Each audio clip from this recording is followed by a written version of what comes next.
Donald Trump's trade advisor, Peter Navarro, has said it has really sparked a lot of outrage in India.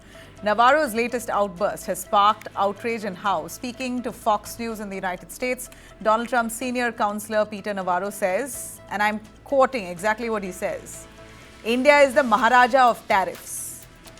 Modi is a great leader. I don't understand why he's getting into bed with Putin and Xi Jinping when India is the biggest democracy in the world. I would simply say to Indian people to understand what is going on here. You have got Brahmins profiteering at the expense of the Indian people, and we want to stop that. Peter Navarro there saying this to an American channel, referring to India buying oil from Russia as Brahmins profiteering at the expense of Indian people. That one line, Brahmins profiteering, was enough to light up social media and across, many calling this comment as absolutely racist, casteist, orientalist. Yet some Indian voices tried to defend Navarro. We saw TMC MP Sagarika Ghosh, who argued that this remark was being overinterpreted because there's a term called Boston Brahmins that is colloquially used, referring to the elitists or the elites in the United States, and one should not take it too seriously in India. TMC's Saket Gokhale also saying the same, suggesting that they should not be taken literally. But Peter Navarro framing this word doesn't seem very innocent to us. The word Brahmin Navarro dropped is fully loaded, and it's quite obvious. In India, Brahmins sit on top of the caste pyramid, but they are not traditionally the business class. In fact, the Boston Brahmins that Navarro may have had in mind while speaking were actually an elite Protestant circle, a group that was established in the 19th century America, who were rich, insular, descended from colonizers. In fact, they were proud of their lineage. They did not get married to other groups. They were very, focused around their own community and had deep resistance towards immigrants. So the term was coined at that point, Boston Brahmins, by Oliver Wendell Holmes in 1861, likening them to hereditary caste. May have had some relation to Brahmin as a word used in India, which is a higher caste. So when Navarro borrows that term to describe India's trade or its people, it's anything but accidental, and that's quite obvious. The comparison drips with stereotype in history, turning what looks like an economic argument into nothing short of a racial slur. Let me quickly cut across to our panelists joining us for a little more on what Peter Navarro said and if India should be taking this absolutely seriously. We have Tehseen Poonawala joining us, who's a political analyst. Thank you, Tehseen. We also have Professor Sangeet Kumar Ragi, author and political analyst, joining us. We also have Pramit Pal Chaudhary, who's a head South Asia, Eurasia Group. I appreciate all of you taking time out. So let me start with Pramit Pal. As you see here, Pramit, we're looking at Donald Trump's trade advisor saying Brahmins profiteering from buying Russian oil, basically at the cost of Indian citizens. This is all for Brahmins to profiteer. Now, for all those who say and claim that this was Peter Navarro only suggesting what a name or a term that is coined in the United States back in 1800s. Could that really be a justification? I don't know if it was so innocent. What's your view? It's hard to tell. Navarro is not particularly knowledgeable about India. If you read almost all of his commentary over the past, in fact, several years, he is an economist who has some very bizarre theories about how the world economy runs. But Trump likes him because he's been the strongest advocate for tariffs. In addition, Navarro is unusual in the Trump team in the fact that he puts China, almost everybody in the Trump team puts China as their primary trading problem or rival. Navarro is the only one who argues India and China are basically on the same page, that they are effectively both rivals to the United States. So Navarro has been leading the public attack on India and Russian oil, even though we know that when we were negotiating with the Americans on the trade front, their negotiators almost never raised Russian oil. So it's very clearly a pressure tactic. The Brahmin statement is a bit strange and probably reflects the fact that when he was in high school, like a lot of people in the West, he probably read about the original Varna system that existed about 3,000 years ago, and therefore sees it basically as some sort of a class statement. I don't take it too seriously in the fact that Navarro himself is not taken overly seriously in the West. But we do have a problem with the Trump administration in the fact that it is quite schizophrenic in its views on India. So if you see, you have Navarro's statement, you have, in fact, the U.S. Embassy and the U.S. Secretary of State Rubio tweeting today that about the importance of the Indo-U.S. relationship and taking it to new heights. And then you have Trump tweeting, as he has before, about India having excessively high tariffs and trying to hold out America, even while we have an SCO summit where Modi has very publicly shared a podium with Xi and Putin, but for which the Americans have not responded at all. So you can see a government that is clearly deeply divided, I would argue, as to what exactly their India policy is. But Navarro is basically seen as, if you wish, the barking dog of the prime minister, of the president.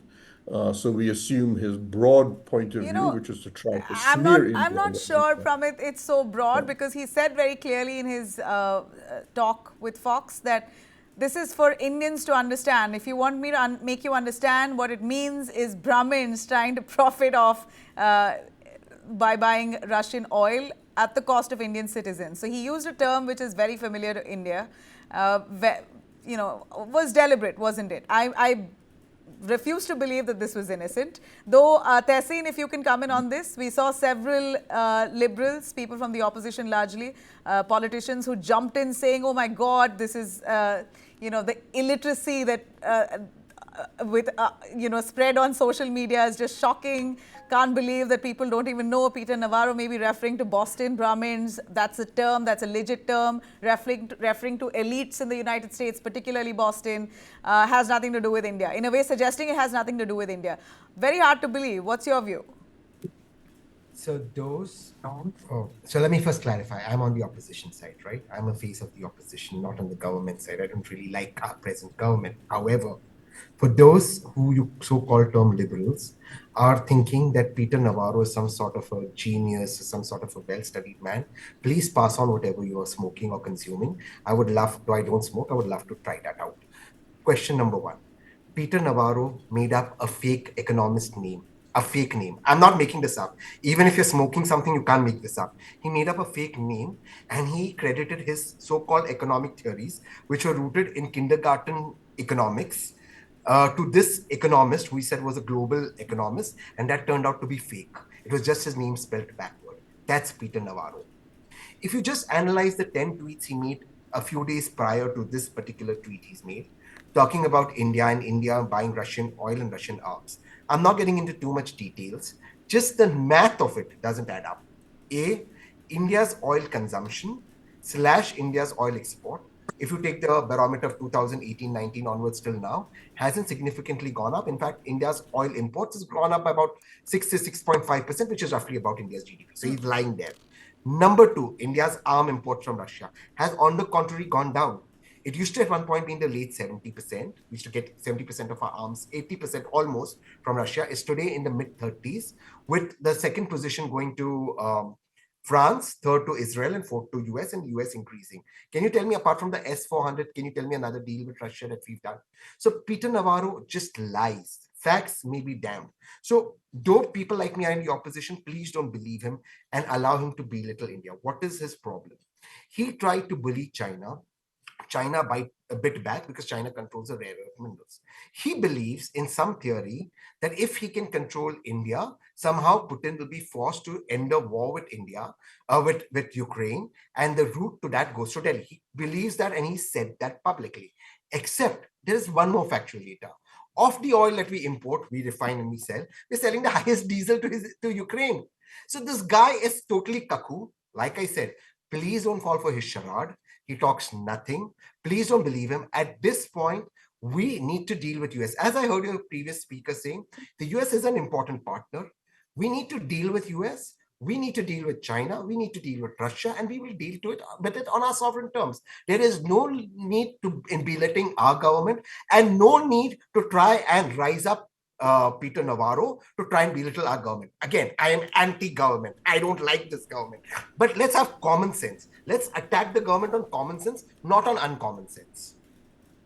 Okay, well, so even you agree very clearly that this is Navarro's intentional bid to create commotion in India. The word Brahmin was specifically used to equate that to Brahmins in India who shown to be higher up in the caste hierarchy. If I could bring in Professor Sangeet Kumar Ragi to give us a sense, I'm sure you feel the same, sir. And how does it feel to hear something like that from a man in the United States saying that Brahmins are profiteering off you? Sangeetji is a Brahmin. No, that's what. There's already enough animosity and a lot of. That's a trigger point. He's a Brahmin. Professor Sangeet, it's a trigger point. In Bihar itself, you have enough. You know, the opposition goes to town saying that the Brahmins, BJP cultivates only Brahmins and the upper class, the top class, and the rest of them are ignored. They're always known to be seen as parties who side with the lower caste, the OBCs, the scheduled castes, and the minorities and whatnot, while the BJP is for the Brahmins. That's the image the opposition has created, right, of the BJP. And when Peter Navarro says something like this, how does it strike a chord, touch a nerve? What nerve has it hurt?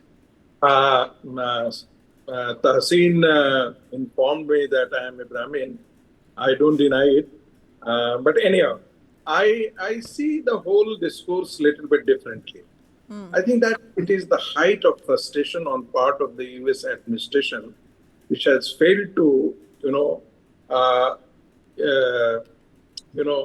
push India into a situation where it could do what United States of America wanted to do.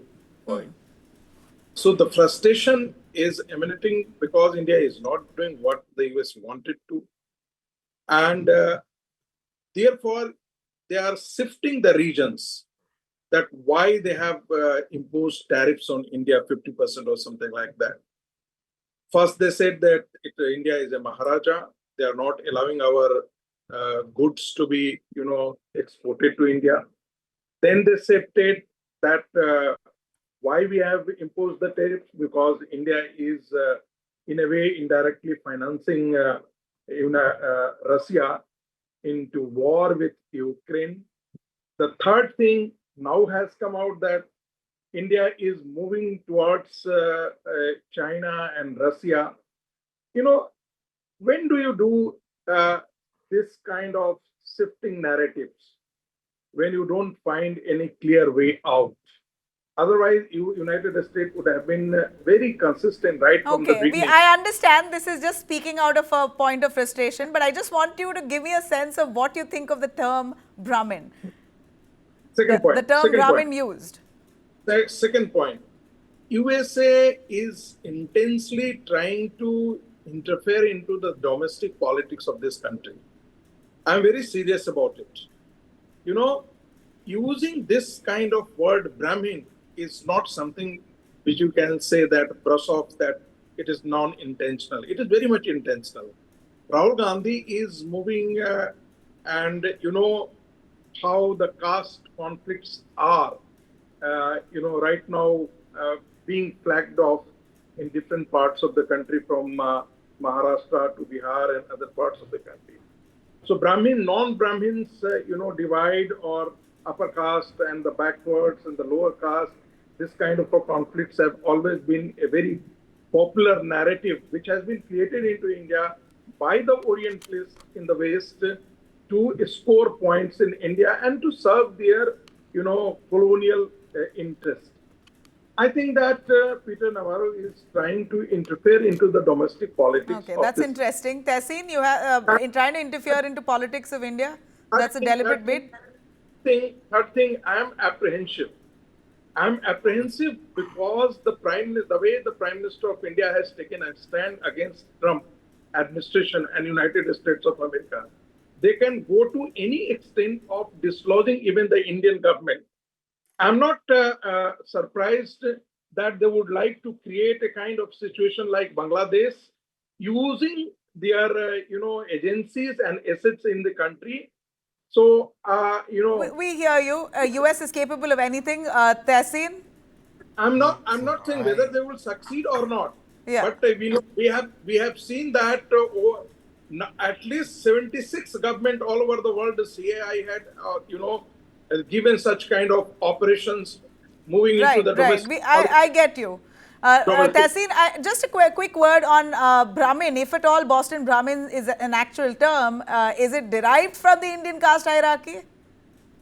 Oh, I don't know how Boston Brahmin came into being because the worthy member of parliament who spoke about it, I don't match up to her intellectual prowess. So I will tend, and her colleague in parliament who spoke about it, who's been has been asked some questions on how he's been involved with some money business. I don't match up to their intellectual prowesses, but I have two very quick points to make before I answer your Sangeet Ragi, Professor I Sangeet have Ragi. barely 1 minute. I want to take Pramit let's also. If yeah. just 10 seconds. In the trade with US, actually in the service trade, US has a surplus. So they've actually bifurcated that. So they're not being very fair to us. But I don't agree with what Professor Sangeet Ragi says, because India is not a Bangladesh or a Sri Lanka. India is a functioning democracy. We are not a perfect democracy. Democracy is always work in progress.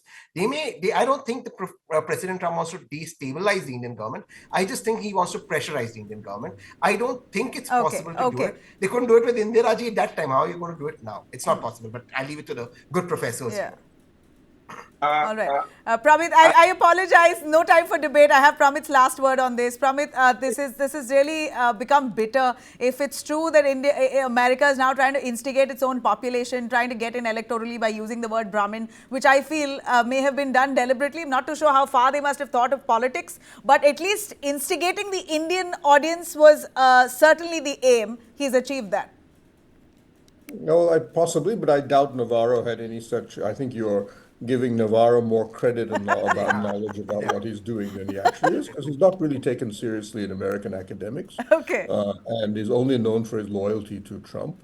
But I would agree with the previous speaker. This is really about a pressure tactic. If you see Trump, that's exactly what he has done with other countries, which is when he cannot get a trade deal, which in this case is really about farm goods. He has applied pressure, which is largely a combination of high tariffs and crude language. And that's what he does. Okay. So I expect by October, November, we'll start to see the two countries begin trade negotiations all over again. But Great. both sides will have effectively hardened their positions, if you wish. I really appreciate you joining us, Pramit, Sangeet and Tehseen, for this.